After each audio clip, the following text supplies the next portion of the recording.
welcome back to my channel and today's video. So in today's video I'm going to be sharing with you what I packed in my baby's hospital bag. I've given birth 3 times, so I think I've got a pretty good idea of what you guys need now and what you don't need.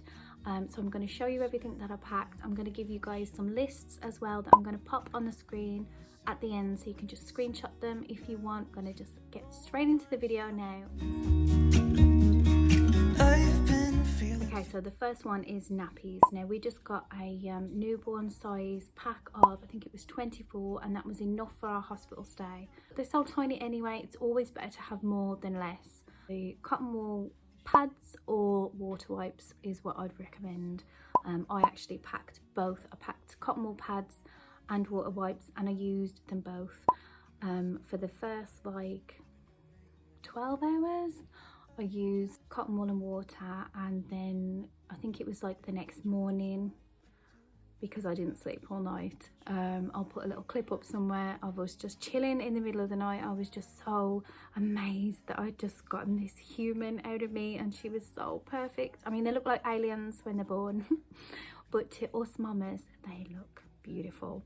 But I just could not stop staring at her. But yeah, anyway, I'm going to stop rambling. So I have 2 muslin cloths and 3 baby vests, like 3 spare baby vests. And then I had 4 sleep suits. So I did like a bag for her first outfit, which is you're just going to need a hat, a vest, and a baby grow. I definitely recommend getting the baby grows with built-in scratch mitts because they're just awesome.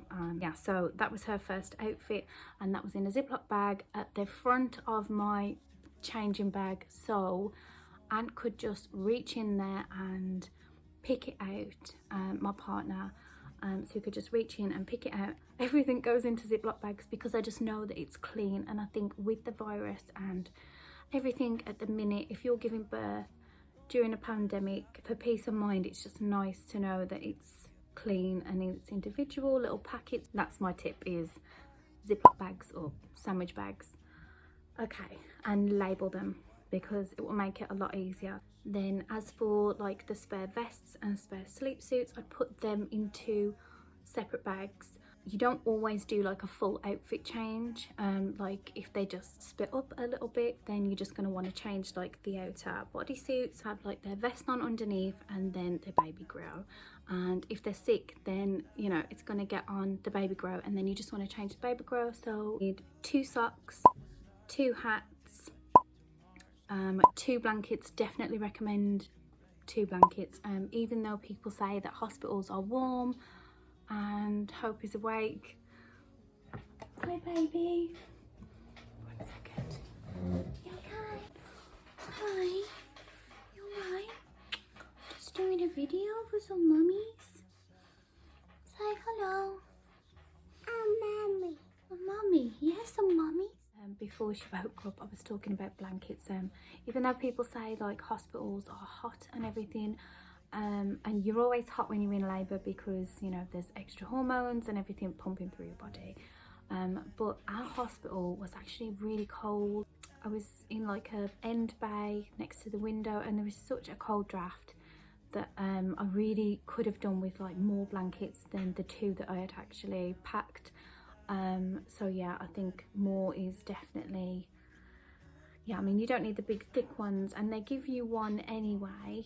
As much as I wanted to, you don't need a little coat, even though you think, oh my god, they're going to be cold coming out of the hospital, but you're going out of the hospital into the car most of the time. If you're walking and that, then you know that's different. I don't think they would let you walk, I'm not sure actually. But most of the time the midwives actually like to see your car seat, and they even walk you to the car. I think it took 4 seconds for me to run from the doors of the hospital to the car to get her in. But then once you're in the car, it's warm again. So if she was wearing this big thick coat, I'd be worried about her overheating in the car. And yeah, blankets instead of a big thick coat, because then they're going to be really hot when you get into the car, and you don't want baby to get drafty and cold, and you don't want them to overheat because it can increase the risks of SIDS. You definitely need a car seat. The midwives will actually check this and follow you out to the car to make sure you have a car seat and a car. Maybe they're checking for the car, I don't know. Yeah, just a sleep suit. I think it was Riley actually picked. It was just like a nice little black and white one that said I love you on it, and I will pop a picture of that up on the screen now for you guys. Yeah, so I took a car seat cover, which was pop a picture on the screen of one. Actually, it just slips over the car seat, and I think this is really good to sort of stop people approaching the car seat as well, as long as it's breathable and baby can breathe, they're not overheating.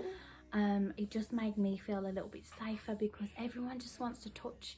Okay, guys, so the last thing that I was going to say is if you're planning on breastfeeding, then you don't really need to take anything.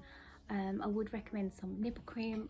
This one is just amazing, and it is the best thing you can do if you're trying to breastfeed, is just to put that on after a feed. The first feed can be like, it can feel really weird, but I'll talk about breastfeeding in another video. But also, if you're not going to breastfeed, what you're going to need is some bottles of milk. You can buy them pre-sterilized and pre-mixed. I'll try and pop up on the screen.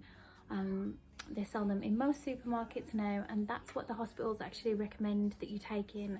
They don't like you to take separate bottles and formula because it's just awkward to mix up in hospital. And I suppose everything with COVID at the minute, they just want like no fuss. So ready-made bottles are definitely the way to go. So I'm gonna say bye now. Yeah, I'm gonna pop on the screen for you guys some lists of what you might need. Okay guys, that is it for this video.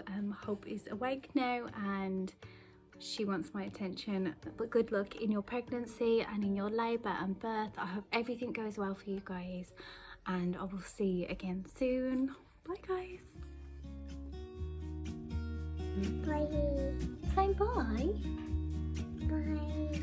Bye. Good luck having your babies. Watch the clock